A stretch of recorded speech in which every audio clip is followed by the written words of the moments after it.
उनकी पुत्री सती उनके पास आती है प्रजापति दक्ष के दरबार में, पूछती है कि आपने ऐसा क्यों करा? आपने गंधर्वों को, यक्षों को, सबको बुलाया, महादेव को नहीं बुलाया। जो कहा है आपसे, न शेष भू न रत्न है, राज्य बची न झोपड़ी, तीजे चरण को नाथ पर प्रस्तुत बलि की खोपड़ी। वज्र को जिसने सहा वो वज्र सा बलवान होगा, विख्यात नाम इस कपि का विश्व में हनुमान होगा।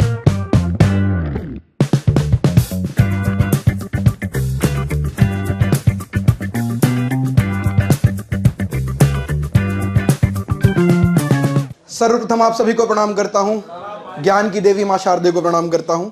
चार पंक्तियां मैं मेरे इष्ट को समर्पित करके फिर आगे कविता स्टार्ट करते हैं।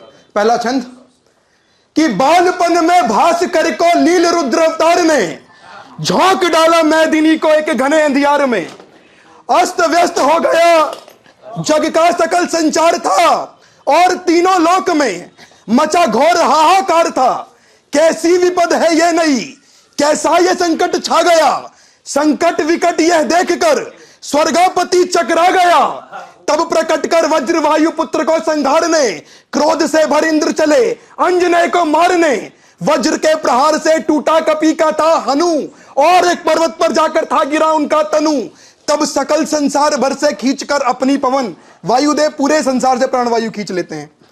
तब सकल संसार भर से खींचकर अपनी पवन, समक्ष बैठ पुत्र के करने लगे वायु रुदन। स्वर्ग के सब देवता ने देख वायु की व्यथा, अंजनय को फिर अभय देना चुना था सर्वथा। एकत्र कर सर्वत्र ऊर्जा को वहीं संचय किया और देवों ने मारुति को वर देने का निश्चय किया। और वर क्या दिए कि जल ना समा सकती इसे और ना जला सकती अनल, सूर्य से होगा तेज और वायु समान इसमें बल। ब्रह्मास्त्र भी बाधित करेगा ना इसे दीर्घकाल तक, यमदूत भी ना आ सकेंगे अंजनय के लाल तक। ज्ञान बल बुद्धि और सिद्धि से यह बालक युक्त होगा और नागपाश के भयंकर पाश से भी मुक्त होगा।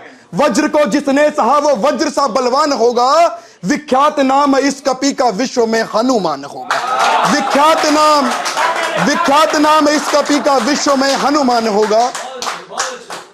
अगला छंद महादेव को समर्पित। उसकी पृष्ठभूमि यह कि एक यज्ञ का आयोजन करा गया है प्रजापति दक्ष द्वारा। उसमें सभी देवी देवता बुलाए गए, जो नहीं आमंत्रित किए गए वो महादेव इस चीज से नाराज। उनकी पुत्री सती उनके पास आती है प्रजापति दक्ष के दरबार में, पूछती है कि आपने ऐसा क्यों करा? आपने गंधर्वों को, यक्षों को, सबको बुलाया, महादेव को नहीं बुलाया। यह सुनकर भी, मैं बहुत लंबी पृष्ठभूमि नहीं करता, तो यह सुनकर भी जो प्रजापति दक्ष हैं वो निंदा करे जा रहे हैं महादेव का कि उस कपाली, उस पाखंडी, उस शमशानवासी को मैं बुलाऊं, मेरा जो यज्ञ है पवित्र नहीं हो जाएगा। इस बात से रुष्ट होकर माता सती कहती हैं कि वो अपने प्राणों को अपने ही योगाग्नि से भस्मीभूत कर लेंगी। उस समय भी जो प्रजापति दक्ष हैं वो कंटिन्यू महादेव की निंदा करे जा रहे हैं। अब एक पुत्री ने अपने प्राणों को त्यागने से पहले यह बताया कि महादेव कौन है। महाशिवरात्रि आ रही है, अब कौन है महादेव? एक पुत्री अपने पिता से कह रही है कि हो अहंकार से वशीभूत तुमने जिसको ललकारा है, अघोर कपाली पाखंडी कहकर जिसको दुत्कारा है, वह स्वयं रुद्र आलोक सोम श्री कंठ सर्व संवादी हैं। मृगपति, गौपति, सुधापति, शंभु अनंत अनादि हैं। वह दुर्गम दुर्लभ भस्म प्रिय, वह उग्र तमोहर महानिधि, वह पारिजात, वह पारावार, धीमान कल्प शिव सदाचार, वह धर्म धाम, वह पशुपति कौदंडी, दुर्जय करुणाधार महायोगी, चिरंतन त्रिलोचन, शशि मस्तक धरने वाले हैं। वे आज्ञाधर वीरु चूड़ामणि, शिवविष्ट स्वयं शिव वाले हैं। अव्य हव्य द्रव्य पुष्कल, विरूपाक्ष महेश्वर विश्वदेव, नदिधर गिरीश भूदेव कांत, शून्य अनंत और कामदेव। वे सुब्रत सिद्धि ज्ञानवान, वे जगत पिता पटुवाम देव, वे जटाजूट कैलाशपति, देवों के देव है महादेव। देवों के देव, देवों के देव, देवों के देव है महादेव, देवों के देव है महादेव। अंतिम कविता है ये पूरी। और भाई पृष्ठभूमि तो क्या ही रखूं मैं। सबसे पहले चार लाइनें कि कुकज धुमराज रोहि दास के वंशज की गाथा है, रघु अज अंशुमन का युग ही त्रेता युग कहता है। इक्ष्वाकु बागीचे का ही मीठा फलता भागीरथ, धरा को धन्य करने स्वर्ग से गंगा जो लाता है। धरा को धन्य करने स्वर्ग से गंगा जो लाता है। अब एक प्रश्न ये कि पता है कि माता गंगा का अवतरण कैसे हुआ था? कविता पढ़ दूंगा मैं। किसी को पता है गंगा का अवतरण कैसे हुआ था? किसी को पता है? नहीं पता। देखो मैं बताता हूं एक स्टोरी छोटी सी, उसके बाद कविता। जो राजा बलि हैं उन्होंने 100 यज्ञों का आयोजन करा है। उनकी यज्ञशाला में वो बैठकर अपने यज्ञ कर रहे हैं। वामन देव प्रभु छतरी लिए पहुंचते हैं उनके द्वार पर, 3 पग भूमि मांगते हैं। आप आगे की कहानी आप सबको पता होगी। जब प्रभु अपना दूसरा चरण उठाकर ब्रह्मलोक की तरफ बढ़ाते हैं ना भाई, तो जो ब्रह्मदेव हैं वो अपने कमंडल के जल से प्रभु के चरण पखारते हैं और पखारे हुए जल को अपने कमंडल में रख लेते हैं, जिससे माता गंगा अवतरित होती हैं। यह है अवतरण उनका। तो कविता बहुत ताजा है, अगर मैं बीच में भूलूं तो भूल जाऊं, और वरना मैं पढ़ दूंगा पूरी। पृष्ठभूमि पता चल गई। अब सीन यह है कि यज्ञशाला में यज्ञ हो रहा है। वामन देव वहां पहुंचे और उनको बुलाया गया कि एक जो ब्राह्मण है, 52 रूप है, वो आए हैं कुछ दान दक्षिणा लेने के लिए। राजा बलि ने जब वामन देव को देखा तो सबसे पहले उन्होंने क्या सोचा कि है खुले आज सतभाग्य मेरे, पुण्यों का फल पाया है, ब्रह्मांड सकल का तेज आज निज द्वार मेरे आया है। कमल समान अलौकिक लोचन, करतल से छतरीधर, और छत्र लगे ज्यों शेषनाग, छाया करते विष्णु पर। बाल रूप धर याचक बन, मेरा सम्मान बढ़ाने, मेरे यश का गान जगत के कण कण तक पहुंचाने। माया मग्न मेरे मन को सत्य का भान कराने, हुई प्रकट आज मनु की मछली मुझे बांध पार ले जाने। हुई प्रकट आज मनु की मछली मुझे बांध पार ले जाने। हे सोम बदन, अब राजा बलि क्या कह रहे हैं कि हे सोम बदन, हे बाल तेज, प्रणाम तुम्हें करता हूं। अर्जित सारा पुरुषार्थ मेरा चरणों में तेरे धरता हूं। बोलो तो तीनों लोक और 9 खंड तुम्हें दे दूं मैं। स्वर्ग लोक को जीत इसी क्षण तुमको भेंट करूं मैं। अखिल विश्व का ऐश्वर्य चरणों में धर सकता हूं।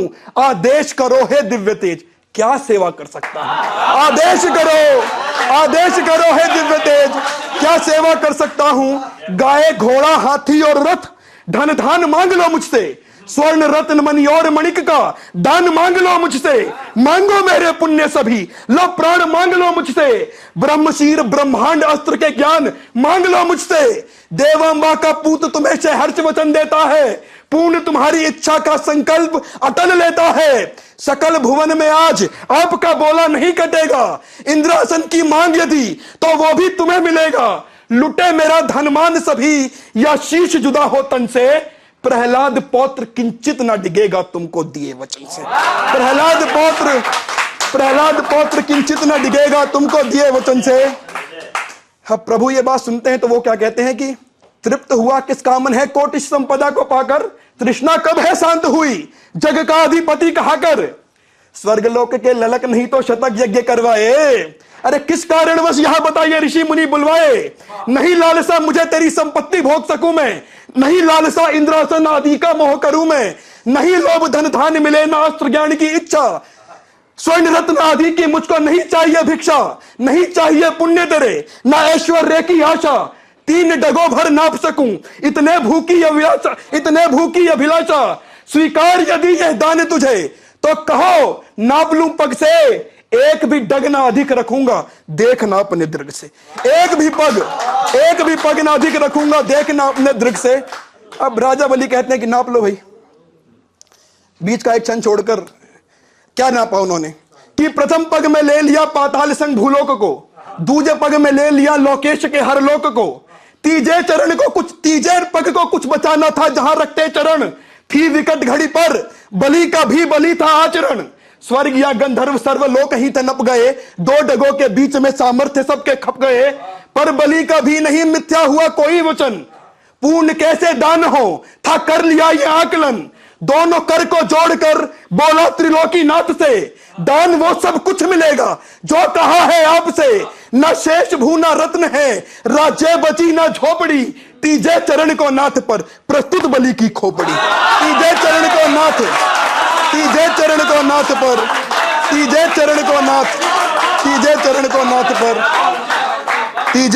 नाथ पर प्रस्तुत बलि की खोपड़ी। और यहां से मुझे कविता कंठस्थ नहीं है तो आगे की कुछ पंक्तियां।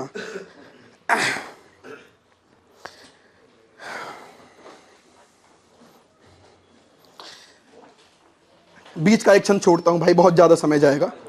2 डग में थे नाप लिए पृथ्वी आकाश सितारे, अद्भुत लीला देख चकित थे देव स्वर्ग के सारे। ब्रह्मलोक की ओर प्रभु ने जब थे पर चरण पसारे, ब्रह्मदेव ने तत्क्षण प्रभु के दिव्य चरण पखारे। हरि चरण के प्रक्षालन से हुई प्रकट मां पारा, सर्व शिवदा गंगा माता की पाप नाशनी धारा। कपिल मुनि का कोप सहा अब धरती पर अवतरण कैसे हुआ है?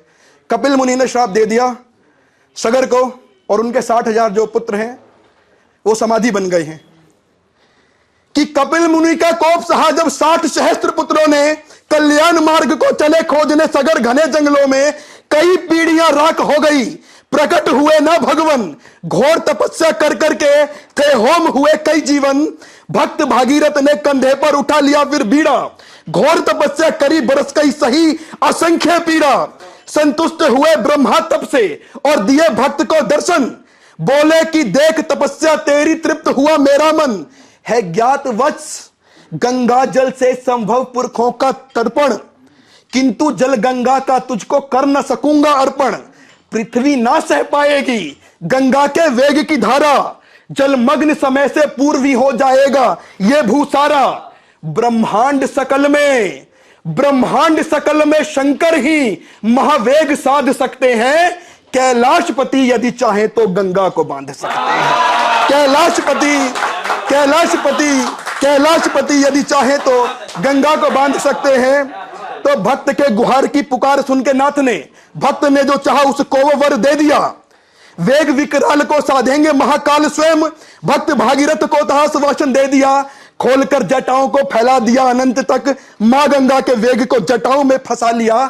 छोड़ा बिंदुसार पर तो बटी सप्तधार में मां, 7 धाराएं निकलती हैं उनकी बिंदुसार पर। कि छोड़ा बिंदुसार पर तो बटी सप्तधार में मां, 3 पूर्व 3 पश्चिम की बही कतार में मां। रिदिनी पाविनी नालिनी बही थी पूर्व में, सुचाक्षु संधु और सीता बही पश्चिम धार में। एक धारा चली भागीरथ के मनोरथ को, पीछे पीछे उसके ही पुरखों को तारने। गंगा जल का स्पर्श पाकर हुए पाप मुक्त सारे, राख से निकल लगे स्वर्ग को सिधारने। रुके कुछ क्षण सब, बोले फिर भागीरथ से, पुरखों का अपने शुभ आशीष स्वीकार ले। रास्ता दिखाता लाया गीत मां के गाता आया, बना रहा आज जगत तारिणी का सारथी। जब तक भूलोक में रहेंगी माता गंगा वत्स, तेरे नाम से सदा कहाएंगी भागीरथी।